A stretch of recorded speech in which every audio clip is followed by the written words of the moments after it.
एक स्टोरी सुनाती हूँ छोटी सी। एक क्या कहते हैं, एक साधु थे, वो बैठे हुए थे, माला कर रहे थे। पिछले 10 साल से अपना घर वर छोड़ के गृहस्थ जीवन में आके माला कर रहे थे, ध्यान पूर्वक। तो क्या हुआ, फिर उनके पास से एक धोबी आया अपने हाथ में गधा लेके। अपना गधा क्या होता है? गधा नहीं पता, गधा वो क्या कहते, डंकी। ओके। तो क्या कहते हैं वो टॉय एक धोबी जो होता है, धोबी जो अपने कपड़े धुलता है वो, तो वो आया और अपना डंकी को लेके आया साथ में। उसने कहा, गुरुजी थोड़ा सा ना इसका ना ध्यान रख लेना इसका, और क्या कहते हैं, मैं ना अभी जस्ट कपड़े धुल के आता हूँ। तो इसके बाद उन्होंने कहा, पर मैं तो ये माला कर रहा हूँ इतने 10 क्या कहते हैं सालों से 10 सालों से मैं क्या ये यहाँ तुम्हारी डंकी का ठेका लेके बैठा हूँ क्या कि तुम आओ और आज मैं इंतज़ार करूँ तुम्हारा।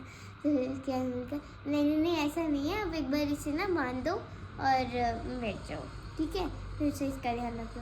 तो फिर उसके बाद उन्होंने कुछ हाँ ना नहीं किया। आजकल लोग ना को भी हाँ समझ लेते थे, है ना। तो क्या कहते हैं, उसके बाद उसने हाँ वो गया, उसने उसे लगा कि उन्हें हाँ कह दी, और जैसे वो गया दोबारा वापस से उसका गधा गाया। उसने देखा, गधा कहाँ है मेरा, स्वामी जी मेरा गधा कहाँ है। फिर उसके बाद उनका, मुझे क्या पता तुम्हारा गधा। उसने क्या कहते कॉलर पकड़ लिया उनका, का गला पकड़ लिया, मतलब कहाँ है मेरा गधा, दो मुझे मेरा गधा, कहाँ गया मेरा गधा। फिर उसके बाद उसने भी भगवान का, उसमें सॉरी मतलब उसने उस लड़की का कॉलर पकड़ लिया।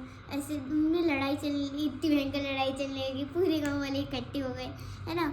और फिर क्या हुआ, फिर उनमें लड़ाई हुई और हाँ, तो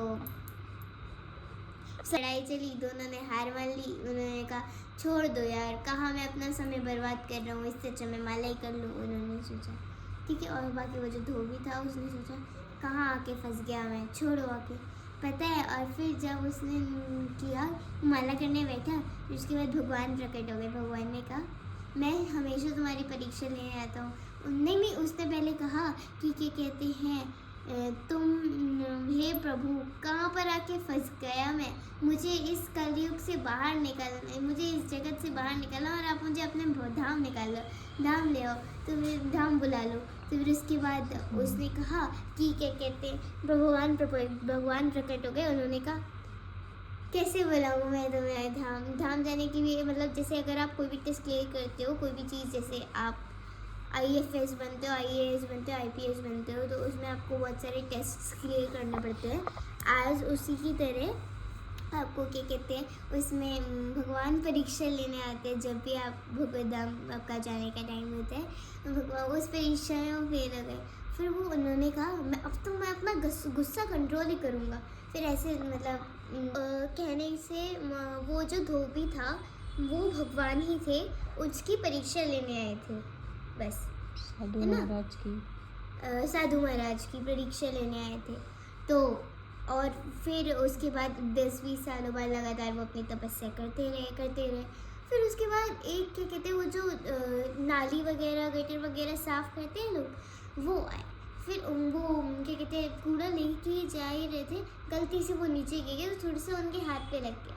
और फिर पता है क्या हुआ, फिर उसके बाद उनका, अरे उनको ही नहीं, तुम्हें चोट तो नहीं लगी। फिर उसके बाद भगवान स्वयं प्रकट हो गए, क्योंकि उन्हें पता था कि हमें किसी से ऐसे गुस्सा नहीं करना चाहिए। फिर उसके बाद वो भी खुश हो गए, वो भगवान धाम से क्रोध करने की भी आदत छूट गई, और उनका क्रोध और अहंकार मतलब पूरा ख़त्म हो गया था टोटली। और वो भगवत धाम की परीक्षा में टेस्ट में पास हो गए थे, वैसे वो फेल हो गए थे। ऐसे तक उनके लगातार चलता रहा। तो उस समय फेल हुए, पर आखिर तक उन्हें समझ में आया कि अब हमें गुस्सा नहीं करना। उन्होंने अपने गुस्से को कंट्रोल किया और वो पास हो गए।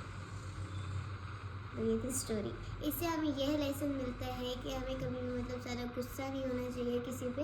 अगर कोई भी हमें कर दे तो हमें बहुत प्यार से, बहुत पोलाइटली बोलना चाहिए।